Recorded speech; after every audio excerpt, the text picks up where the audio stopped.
Cuaca buruk memicu bencana banjir di sejumlah wilayah, salah satunya di permukiman warga Kabupaten Pandeglang, Banten. Warga terdampak meminta pemerintah membangun tanggul dan normalisasi sungai agar banjir tak terus terulang. Banjir ini disebabkan meluapnya Sungai Ciliman dan Sungai Cilemer hingga merendam 3 kecamatan di Kabupaten Pandeglang. Sementara itu untuk wilayah Jawa Timur, BMKG memperingatkan masyarakat waspada angin kencang dan hujan dengan intensitas lebat.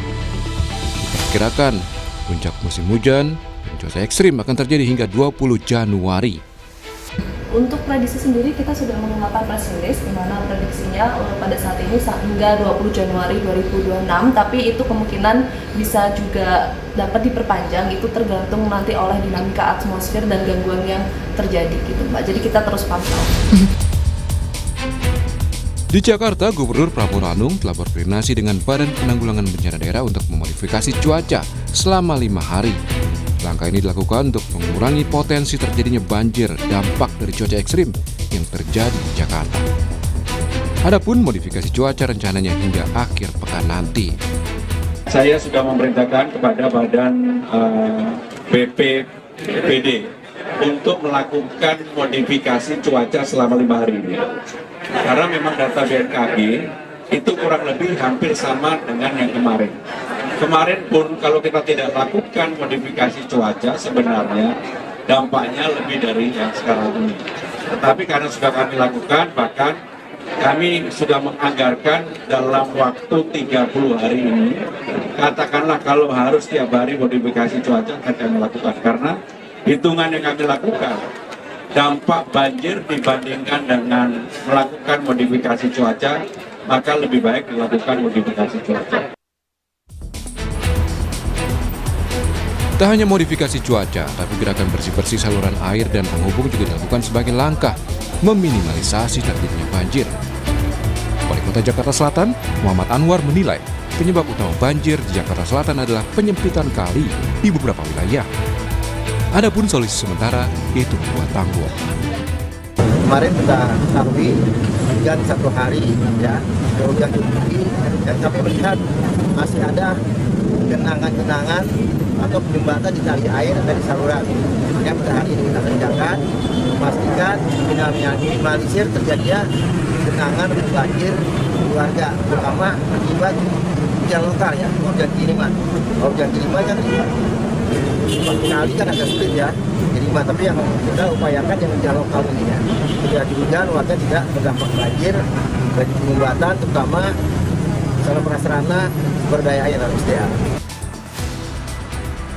Antisipasi cuaca ekstrim perlu dilakukan apalagi mulai Jumat 16 Januari, warga kembali menikmati libur panjang 3 hari karena adanya tanggal merah peringatan Isra Miraj.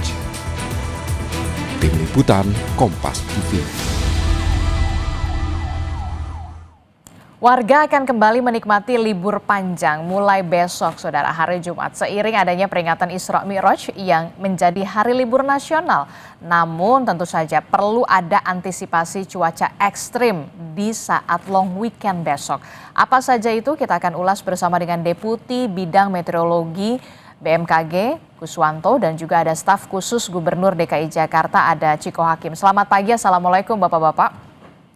Waalaikumsalam warahmatullahi wabarakatuh. Selamat pagi, Disti, Pak Ciko. Iya, saya mau ke Pak Guswanto dulu dari BMKG.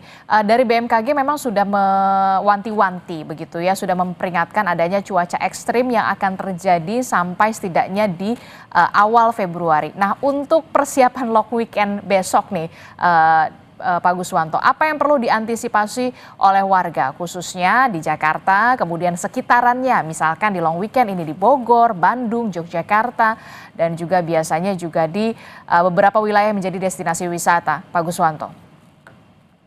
Baik, Adisti. Jadi kami dari BMKG itu memberikan perakiraan bahwa periode cuaca ekstrim ini masih akan berlangsung dalam sepekan ke depan. Artinya dari tanggal 13 yang lalu ini masih berlangsung hingga 19 Januari.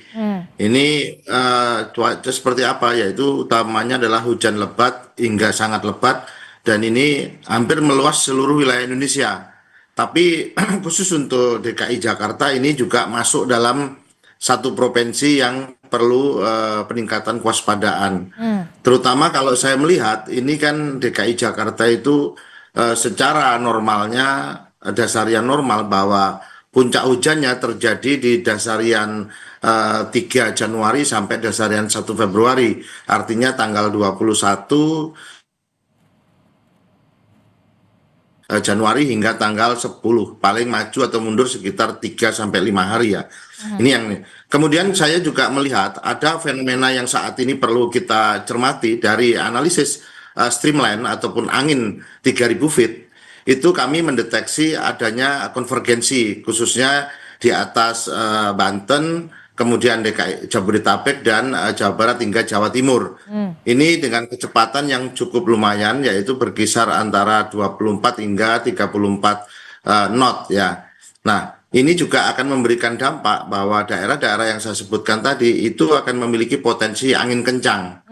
Nah, kami juga melihat di sebelah selatan Samudra Hindia ini ada low pressure area, yaitu di selatan Jawa Timur ataupun Bali ya. Ini ada low pressure area yang baru muncul 2 hari yang lalu. Sedangkan di wilayah utara kami memiliki mendeteksi adanya bibit siklon tropis 91S, yaitu di wilayah Maluku Utara ya. Ini juga akan memberikan dampak hujan di sana. Nah, khusus di DKI, masyarakat DKI yang perlu kita antisipasi adalah hujan yang dari Bogor ya, itu akan masuk DKI. Kemudian di DKI sendiri barangkali nanti kita melihat tanggal 15, 16, 17 itu juga akan mengalami rob ya, banjir karena apa itu kenaikan muka air laut karena adanya gaya tarik bulan atau bulan baru, bulan purnama ya, kita lihat. Nah, dan untuk wilayah yang kita deteksi Adisti yang terdampak ya, saat ini juga saya melihat dari citra radar BMKG sepertinya di wilayah Banten, Jabodetabek itu masih turun hujan ringan hingga sedang ya. Ini kami juga melihat dari situ. Nah, apabila hujan ini berlangsung cukup lama, walaupun durasinya tidak ekstrim ataupun tidak sangat lebat, ini cukup juga mengumpulkan air sehingga akan menggenangi wilayah-wilayah yang cekungan ya, ataupun daerah-daerah yang rawan terhadap luapan apabila sungainya sudah terbendung oleh sampah ataupun memang ada pengendapan di sungai itu. Ini yang perlu diwaspadai.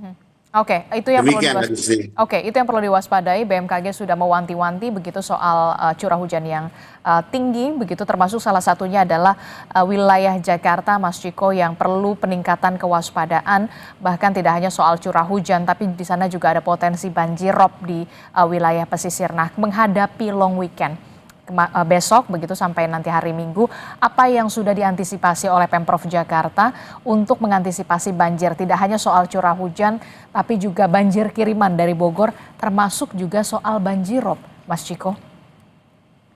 Ya, permasalahan yang cukup kompleks ya, Disti, apalagi kita sedang mengalami apa yang kita sebut sebagai cuaca ekstrim.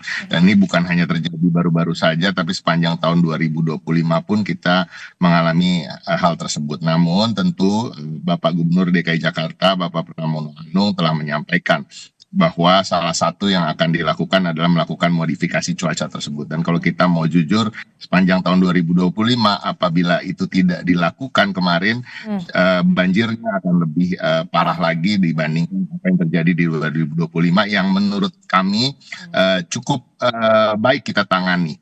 Walaupun dengan cuaca yang sangat ekstrim, dan tadi disampaikan oleh Pak Guswanto bahwa ini tidak hanya terjadi di Jabodetabek tapi juga di seluruh Indonesia, bahkan sampai Maluku Utara tadi.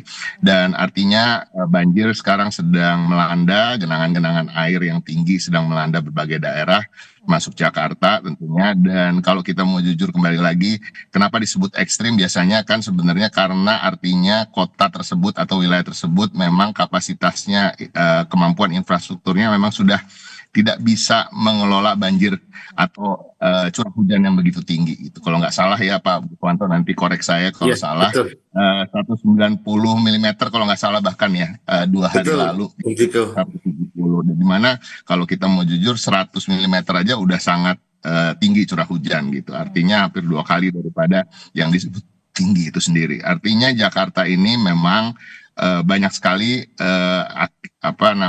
kondisi yang kemudian menyebabkan genangan ini begitu tinggi. Satu, land subsidence, artinya permukaan tanah dari Jakarta ini setiap tahunnya turun 5-10 cm.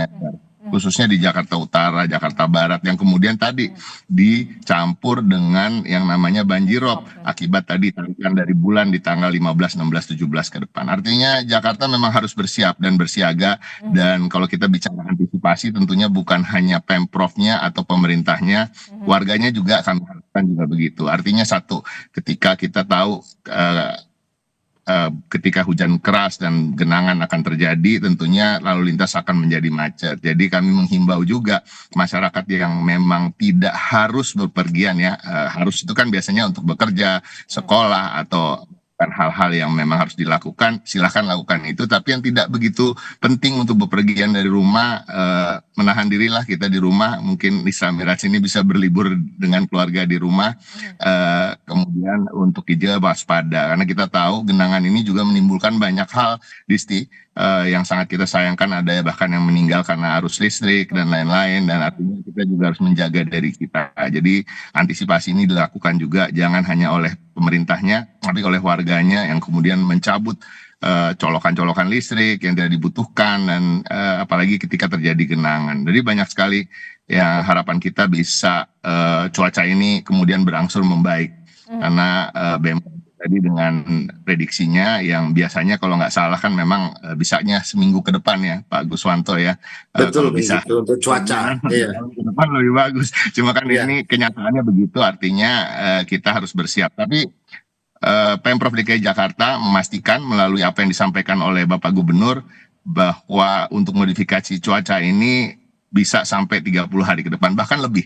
Nah, dan anggaran itu telah disiapkan karena tadi dampak akibat banjir yang juga merugikan dalam nilai rupiah itu tidak sebanding, jauh lebih besar dibandingkan biaya yang kita keluarkan untuk modifikasi cuaca. Oke, kalau tadi Anda sebutkan bahwa memang tidak hanya soal tugas dari Pemprov Jakarta saja untuk bisa aware begitu ya, untuk selalu mengingatkan soal bagaimana mitigasi banjir di sana ketika ada curah hujan yang tinggi. Tapi kemudian kan kita melihat juga besok ini long weekend. Biasanya juga kan keluarga membawa serta anak-anak mereka ke ruangan terbuka. Misalkan salah satunya mungkin ke daerah pesisir, ke Ancol, ke Pik, atau kemudian ke Ragunan. Nah, ini apa yang perlu diimbau oleh Pemprov Jakarta ketika memang curah hujan tinggi, apalagi di sana ada ancaman banjirop juga untuk pesisir Jakarta?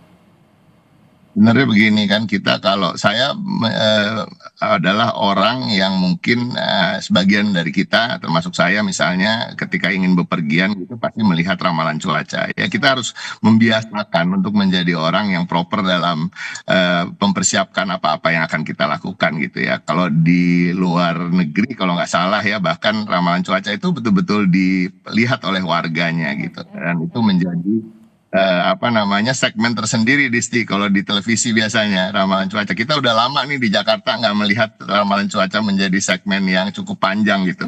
Tapi artinya memang ya kalau memang tetap ingin bepergian ya tentu ya membawa barang-barang yang memang dibutuhkan untuk menghadapi hujan, misalnya jas hujan, payung dan lain-lain. Tapi ya itu tadi, apakah lebih baik memilih pergi ke tempat-tempat yang sifatnya indoor atau outdoor, ya itu menjadi pilihan kita gitu. Jadi mudah-mudahan kembali lagi modifikasi cuaca ini bisa berhasil, tapi kami juga mengingatkan dan kembali koreksi saya kalau salah Pak Guswanto ya, modifikasi cuaca itu ketika cuaca sedang ekstrim bukan berarti tiba-tiba bisa panas dan terang benderang gitu langitnya, enggak juga gitu. Artinya hujan yang tadinya bisa keras tanpa modifikasi cuaca, kemudian dilakukan modifikasi cuaca mungkin akan menjadi gerimis dan cuaca akan menjadi agak lebih anomali gitu ya. Kadang-kadang gerimis, kadang-kadang enggak, gitulah kira-kira.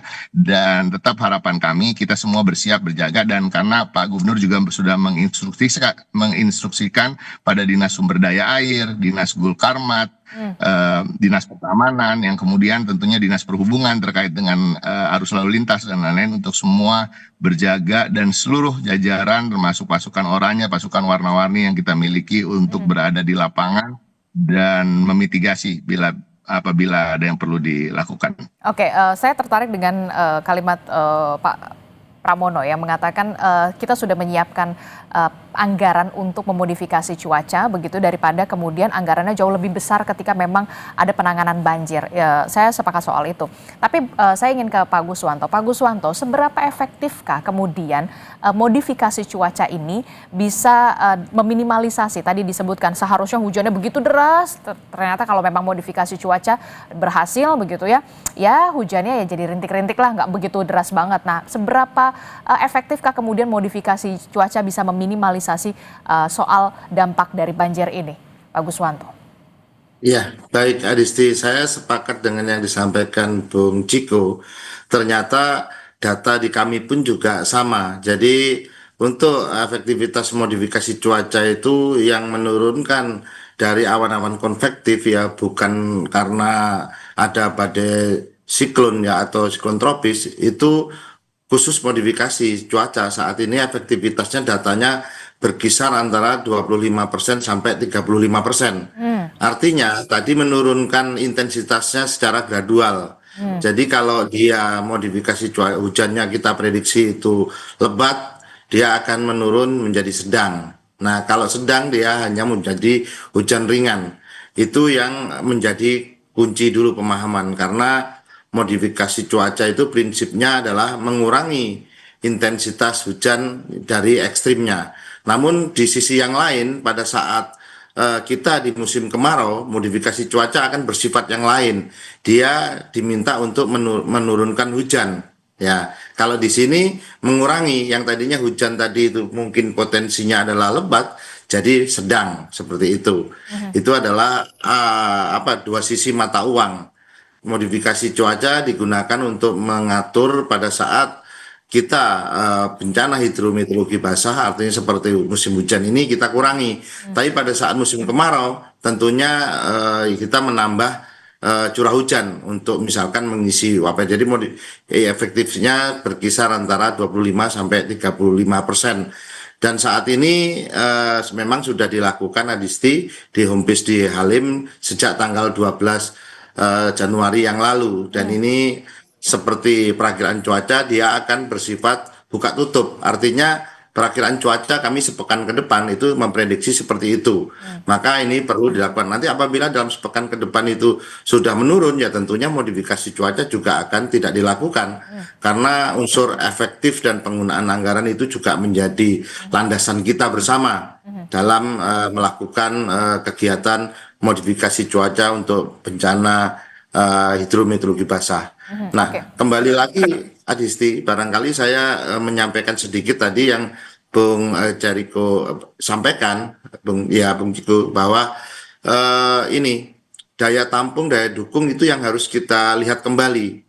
Kan desain drainase semua, ini kan kita tidak di era sekarang, desainnya itu adalah desain yang lama. Barangkali perlu dilakukan evaluasi daya dukung yang tadinya disampaikan oleh Bung Ciko tadi, bahwa kemarin tuh hujan kita lihat ya di mana, di Priok itu turun 235 mm per hari. Nah, berarti ini sudah membuat sekitarnya baik Cengkareng, drainase drain Cengkareng itu menjadi banjir.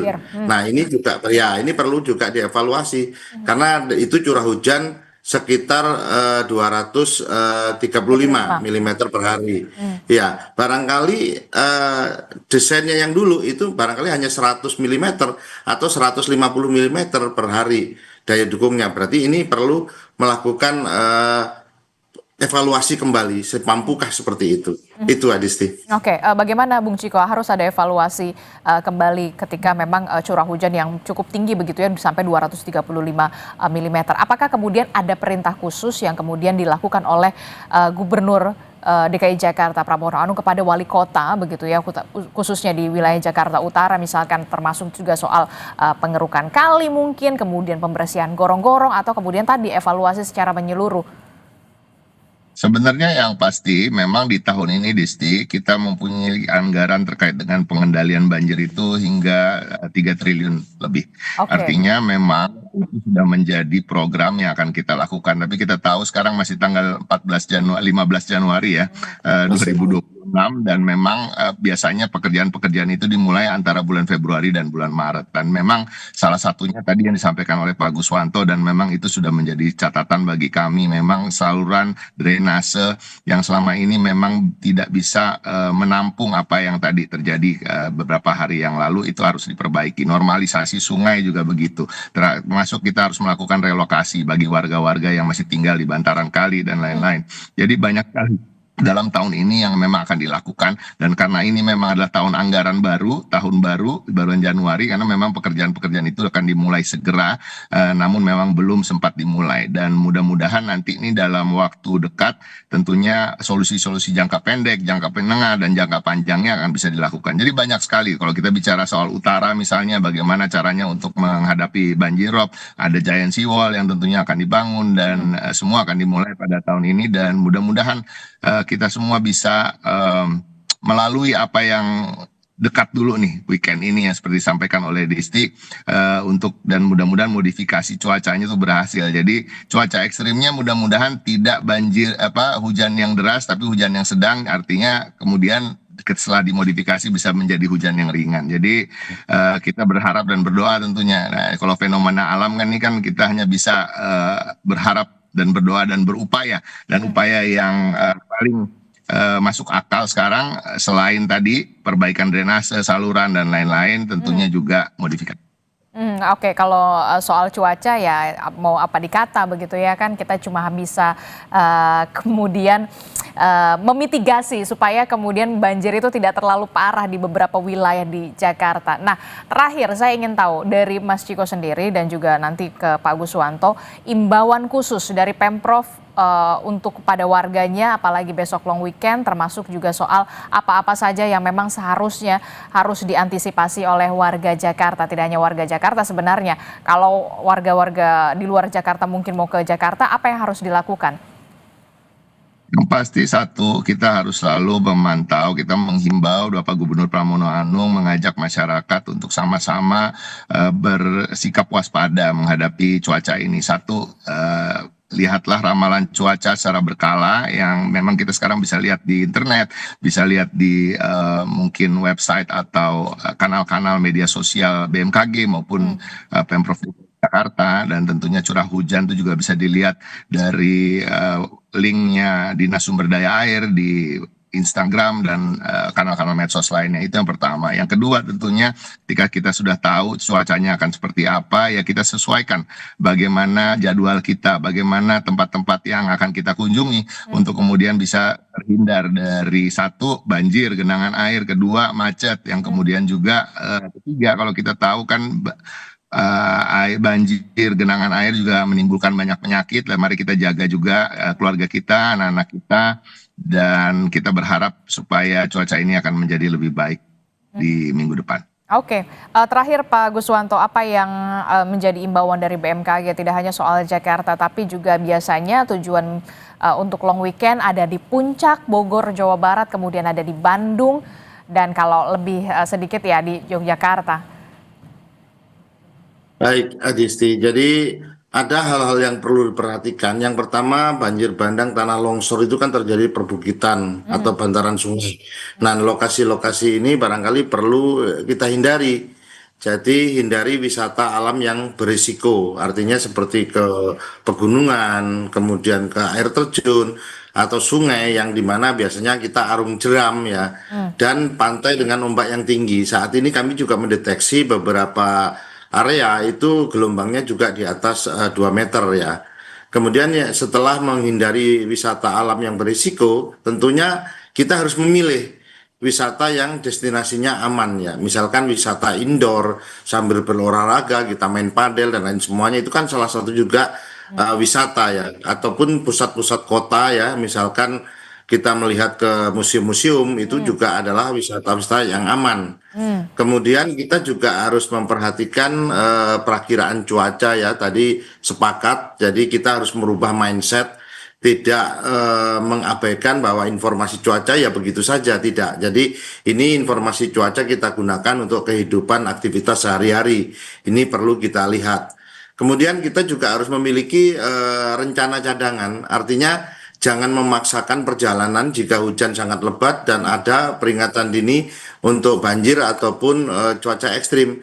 Kita hindari, kita pilih tempat-tempat yang lain. Karena saya melihat di beberapa daerah di wilayah-wilayah ini untuk long weekend itu banyak.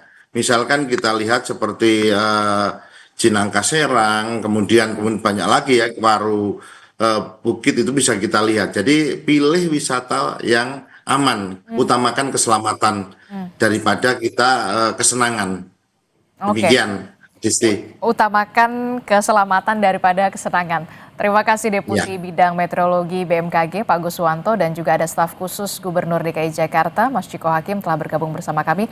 Sehat selalu Bapak-bapak. Assalamualaikum. Selamat pagi. Sehat selalu. Terima kasih Bung Ciko, Mbak Disti.